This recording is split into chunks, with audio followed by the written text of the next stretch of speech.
4 hardcore नक्सलियों के खात्मे के बाद पुलिस महानिरीक्षक ने की पत्रकार वार्ता।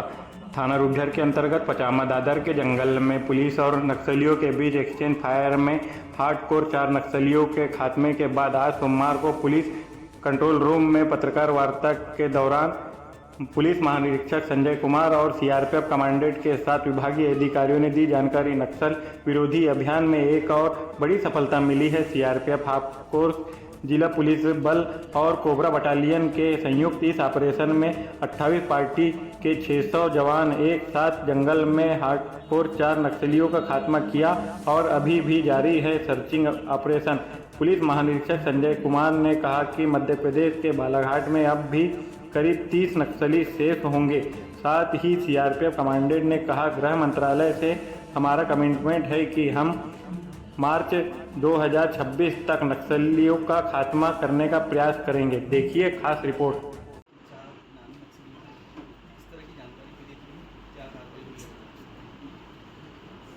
पुलिस को सूचना मिली थी कि जो गटी झील और पचामा का जंगल है उसमें नक्सलियों का मूवमेंट है। तो हमने लगभग 600 की संख्या में सीआरपीएफ कोबरा और जिला पुलिस बल को रवाना किया पूरे एरिया की गहन सर्चिंग के लिए। फिर परसों उसमें सर्चिंग पार्टी जो नक्सलियों के बीच मुठभेड़ हुई जिसमें 4 नक्सली मारे गए, एक पुरुष 3 महिला, सभी एसीएम रैंक के हैं और उनके ऊपर टोटल जो इनाम है वो 56 लाख का है। इसमें 3 बस्तर के हैं और एक महिला नक्सली गढ़चिरौली की है। काफ़ी ऑटोमेटिक वेपन जैसे SLR जब्त हुआ, ग्रेनेड लॉन्चर, 315 बोर की 2 राइफल, एक अन्य राइफल, काफ़ी मात्रा में एमुनेशन बरामद हुआ और भी बहुत सारा वॉकी टॉकी, IED बनाने का सामान, डेटोनेटर, लिटरेचर और काफ़ी जो दैनिक यूज़ की चीज़ें हैं वो काफ़ी मात्रा में हमें मिली। उसके बाद कुछ जो नक्सली वहाँ से भागने में सफल रहे हैं तो उनको हम कंटिन्यूसली ट्रैक कर रहे हैं। अभी हमारी बहुत सारी पार्टियाँ ऑपरेशन में लगी हुई हैं। तो उसके साथ साथ सीआरपीएफ और कोबरा यहाँ एक सफल संचालन हम लोगों ने एक अभियान का किया जो कल आप लोगों ने सबने देखा। हमारी यही कोशिश है कि इसके आगे भी आने वाले समय में बहुत क्लोज कोऑर्डिनेशन के साथ चलेंगे। जो प्लानिंग की स्टेज से लेकर के जब तक उस प्लान को एग्जीक्यूट किया गया तब तक एक बड़ा स्मूथ कोऑर्डिनेशन चला।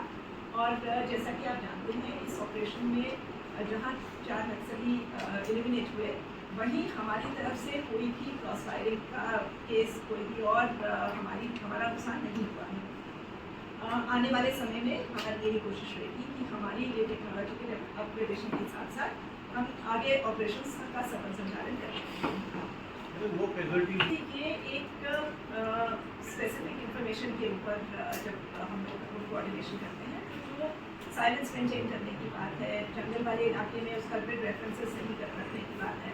और जैसा कि आप जानते हैं इन इलाकों में कोई भी मोबाइल कनेक्टिविटी वगैरह नहीं है, उसके बावजूद अपने आपस की कोऑर्डिनेशन को सही रख पाना अपने आप में एक सफल ऑपरेशनल स्ट्रेंथ की बात होती है।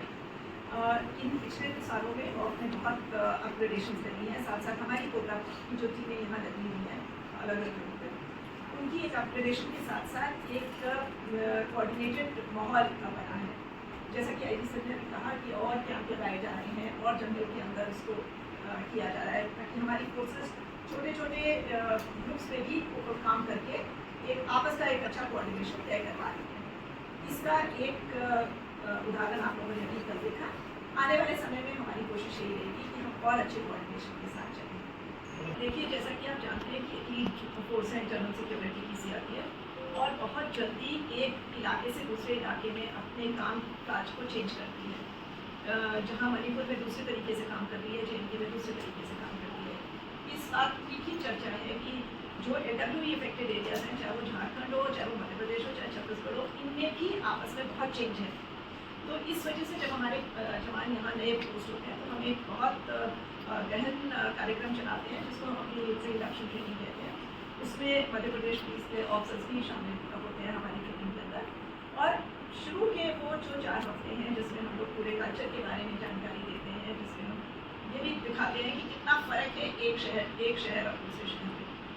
और जैसा कि आप जानते हैं कि बहुत से समय बीच में इलेक्शंस आ जाते हैं या कोई और बड़ी बात आ जाती है जिसमें से यहाँ से ट्रूप्स चले जाते हैं, दोबारा आकर के उसको दोबारा से वापस ट्रेन करके वापस उसी ग्रिड के ऊपर लाने में थोड़ी कार्रवाई तो होती है, लेकिन ये हम मानते हैं कि बहुत ज़रूरी है। हर जगह का अपना एक कल्चर है, हर जगह की अपनी एक पहचान है और हर जगह के लोग अलग अलग हैं। मध्य प्रदेश के लोग बिल्कुल डिफरेंट है एज़ कम्पेयर टू JNK, तो हम लोग इस बात का बहुत ज़्यादा ध्यान नहीं रखते हैं। मैडम, आप ये मानते हैं कि 2026 तक नक्सल समस्या खत्म हो जाएगी? हमारी कमिटमेंट है हमारे गृह मंत्री से और हमारे अपने DG साहब से, DG मध्य प्रदेश से हमारी कमिटमेंट है। हम अपनी कमिटमेंट पे कायम रहने के लिए हमारी पूरी कोशिश रहेगी और हम ये मानते हैं कि ऐसा ज़रूर होगा। जैसे मैडम आप लोग मध्य प्रदेश में अपना ऑपरेशन चलाते हैं तो नक्सलाइटों को पता चल जाता होगा तो दूसरे स्टेट में चले जाते होंगे, फिर तो इसीलिए जॉइंट ऑपरेशन करना जैसे पड़ेगा। IG सर ने भी कहा कि इसीलिए इन आपस की स्टेट्स के कोऑर्डिनेशन और क्लोज कोऑर्डिनेशन की बहुत ज़रूरत रहती है। जो ट्राई जंक्शन है उसके ऊपर मध्य प्रदेश, छत्तीसगढ़, महाराष्ट्र के साथ हमारी बहुत क्लोज मीटिंग्स रहती हैं और इसके अलावा इसकी इन शेयरिंग भी बड़े रियल टाइम बेसिस पे करनी पड़ती है। जैसे हम ये मानते हैं कि कल के ऑपरेशन में हो सकता है कि कुछ निकल गए हों, वो जो निकल गए होंगे उनको कहाँ चेस करना है, इसका अलग से गहन अभियान जारी है।